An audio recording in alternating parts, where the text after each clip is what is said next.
আসসালামু আলাইকুম ওয়া রাহমাতুল্লাহ। ইসলামিক জীবনযাপন ইউটিউব চ্যানেলে আপনাকে স্বাগতম। আজকে আমরা আলোচনা করব ইফতারের আগে ও পরের দোয়া সম্পর্কে।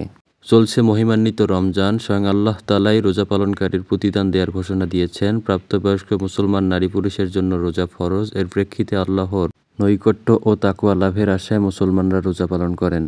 আল্লাহ তাআলা কুরআন মাজিদে বলেন, রমজান মাস, এতে মানুষের দিশারি এবং সৎ পথের স্পষ্ট নিদর্শন ও সত্যাসত্যের পার্থক্যকারী রূপে কুরআন অবতীর্ণ হয়েছে।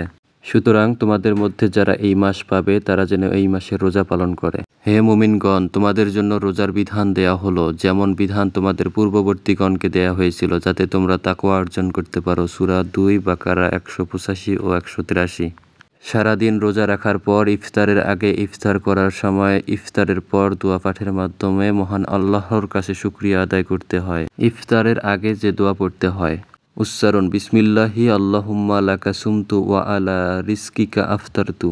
বাংলা অর্থ: আল্লাহর নামে শুরু করছি, হে আল্লাহ, আমি তোমারই জন্য রোজা রেখেছি এবং তোমারই দেয়া রিজিক দ্বারা ইফতার করছি। আবু দাউদ, মুরসাল, মিসকাত।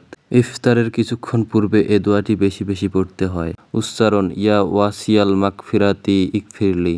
অর্থ: হে মহান ক্ষমাদানকারী, আমাকে ক্ষমা করুন। ইফতারের পরে যে দোয়া পড়তে হয়।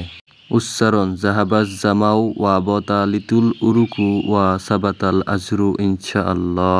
বাংলা অর্থ: ইফতারের মাধ্যমে পিপাসা দূর হলো, শিরা উপশিরা সিক্ত হলো এবং যদি আল্লাহ চান সওয়াবও স্থির হলো। আবু দাউদ, মিশকাত। ইফতারের সময় যে কাজগুলো করতে হয়: ইফতারের সময় হওয়ার সঙ্গে সঙ্গে ইফতার করা, অন্য কাজে ব্যস্ত না হয়ে ইফতারে মনোযোগ দেয়া, বেশি বেশি দোয়া ও ক্ষমা প্রার্থনা করা, খেজুর কিংবা সাদা পানি দিয়ে ইফতার করে মাগরিবের নামাজ আদায় করা, ইফতারের সময় ভারী খাবার না খাওয়া, মাগরিবের নামাজ আদায় করে তৃপ্তিসহ খাবার খাওয়া, তাতে শরীর সুস্থ ও সবল থাকে। রোজার নির্দিষ্ট সময় অতিবাহিত হয়ে গেলে রোজা খোলা বা ইফতার করার জন্য প্রত্যেক রোজাদারদের অধীর আগ্রহে অপেক্ষা করাটাই স্বাভাবিক।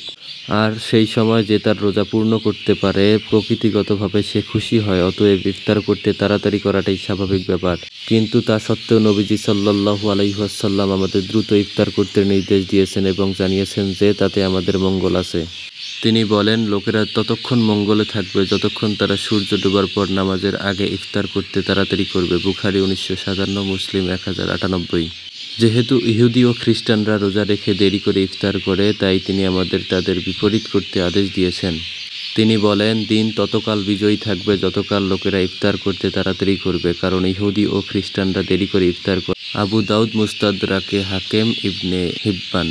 সময় হওয়ার সঙ্গে সঙ্গে শিগগির ইফতার করা নবুয়তের একটি আদর্শ। নবীজি সাল্লাল্লাহু আলাইহি ওয়াসাল্লাম বলেন, 3টি কাজ নবুয়তের আদর্শের অন্তর্ভুক্ত: 1. জলদি ইফতার করা, 2. দেরি করে শেষ সময়ে সেহরি খাওয়া এবং নামাজে ডান হাতকে বাম হাতের উপর রাখা।